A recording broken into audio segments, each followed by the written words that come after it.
Peace in from the black holes of Dakota Territory, United States of advertising.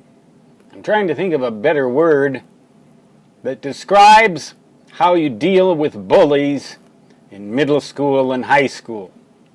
Bullies are nothing new. They seem to have made the news more and more lately just because people seem to be more and more sensitive than they have been traditionally in the past. But believe me, there were fights in my day in high school. There were bomb scares and all kinds of dramatic events.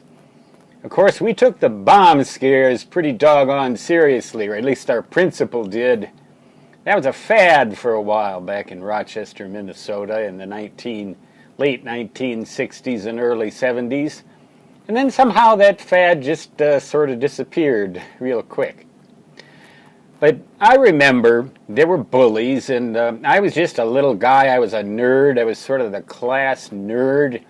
A perfect target for bullies, only about 115 pounds, 5'7". Maybe my saving grace was that I was the fastest swimmer in the Kellogg Middle School or Kellogg Junior High School in Rochester, Minnesota there for a time. But I don't think very many people knew that. All they knew was that here's this nerd. And there was one guy in particular looked at me. He talked at me like he was going to bash my head in someday. And I looked at him like he was from some other galaxy.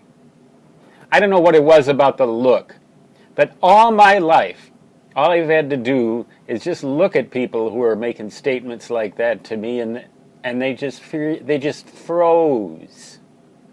And eventually this guy kind of started to like me, but the story I'd really like to relate is not a guy who ever bullied me. He was a good friend, but he was a big guy, a tough guy. He could probably bash a concrete wall in, let alone my head.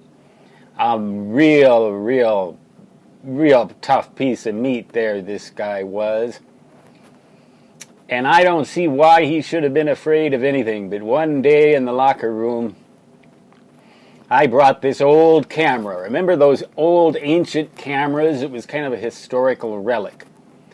And you'd open this little door and put in a piece of film and then shut it, and it was a box camera, real old, like vintage early 1900s or even late 1800s. And I got this little lump of coal from the fireplace and I stuck it in there. And I walked around the locker room saying, this is a radioactive shield box, and inside of here is a little lump of carbon-14. Well, carbon-14 is a radioactive material. And I don't know how dangerous it would be to handle a lump of coal-sized piece of carbon-14 or to have it at 10, 15, 20 feet away from you for a few seconds. But this big guy, I just held this box up and he believed me. He believed that this was really carbon-14 and that little box could somehow shield against radiation. And I walked up to him and I opened that door and he just, get that thing away from me! Get that thing away from me! It was as if I was a linebacker for the Green Bay Packers back in that day, you know, the Lombardi days. And I was threatening to bash his head in. He was scared to death of me. So I was the bully. My only high school or middle school bullying experience that I remember ever actually producing tangible effects was where I was the bully to a guy twice my size.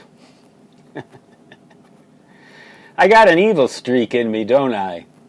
Stan Gibilisco signing off from the black, deep, dark, cold holes of Dakota Territory. Well, actually, they're hot holes. But that's another story. Until next time, peace out. So long.